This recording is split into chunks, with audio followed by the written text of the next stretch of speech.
الحمدللہ نحمدہ ونصلی علی رسولہ الکریم اما بعد۔ نماز کے ارکان سے متعلق آج کا ہمارا 28واں درس ہے۔ نماز کا 7واں رکن ہے سجدہ کرنا۔ سجدہ نماز کے بنیادی ارکان میں سے ایک رکن ہے اور یہ نماز کے فرضوں میں شامل ہے، یعنی سجدے کے بغیر نماز درست نہیں ہوتی۔ کوئی انسان نماز پڑھتا ہے لیکن سجدہ نہیں کرتا، باقی سارے ارکان ادا کرتا ہے تو اس کی نماز درست نہیں ہوتی۔ سجدے کے فرض ہونے کی دلیل قرآن حکیم میں اللہ تعالیٰ فرماتے ہیں یا ایھا الذین آمنوا ارکعوا واسجدوا واعبدوا ربکم وافعلوا الخیر لعلکم تفلحون۔ سورہ حج کی آیت نمبر 77 ہے کہ ایمان والو تم رکوع کرو، سجدہ کرو اور اپنے رب کی عبادت کرو اور نیک کام کرتے رہو تاکہ تم کامیاب ہو جاؤ۔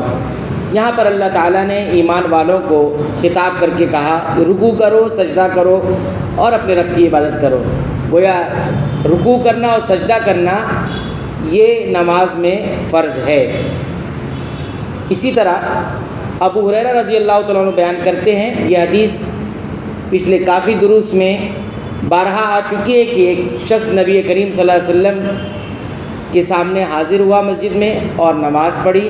نماز پڑھنے کے بعد آپ صلی اللہ علیہ وسلم کے پاس آتا ہے، سلام کرتا ہے، آپ صلی اللہ علیہ وسلم جواب دیتے ہیں، پھر آپ صلی اللہ علیہ وسلم اس کو کہتے ہیں جاؤ دوبارہ نماز پڑھو۔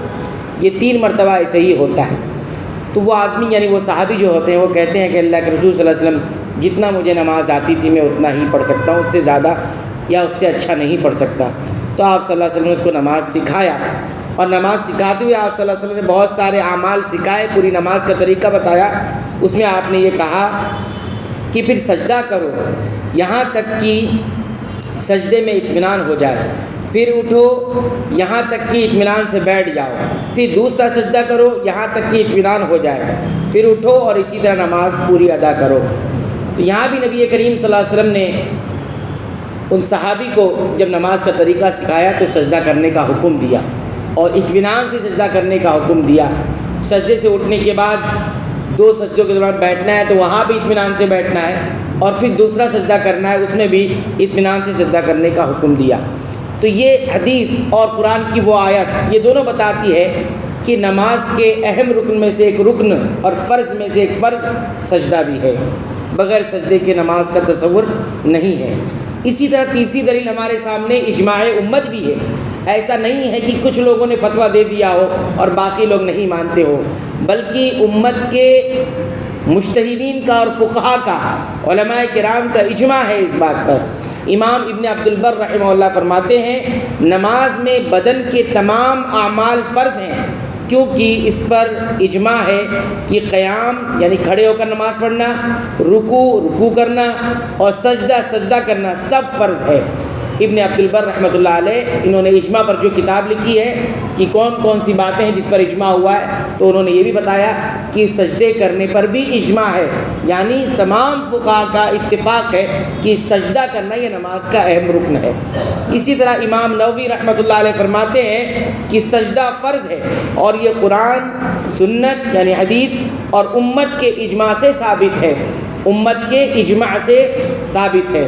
اسی طرح امام ابن حزم رحمۃ اللہ علیہ فرماتے ہیں تمام علماء کا اس بات پر اتفاق ہے کہ نماز میں رکوع فرض ہے اور ہر فرض نماز میں 2 سجدے ہوتے ہیں، یعنی ہر رکعت میں 2 سجدے ہوتے ہیں۔ تو رکوع بھی ایک رکعت کے اندر فرض ہے اور ایک ہی رکعت کے اندر 2 سجدے بھی فرض ہیں۔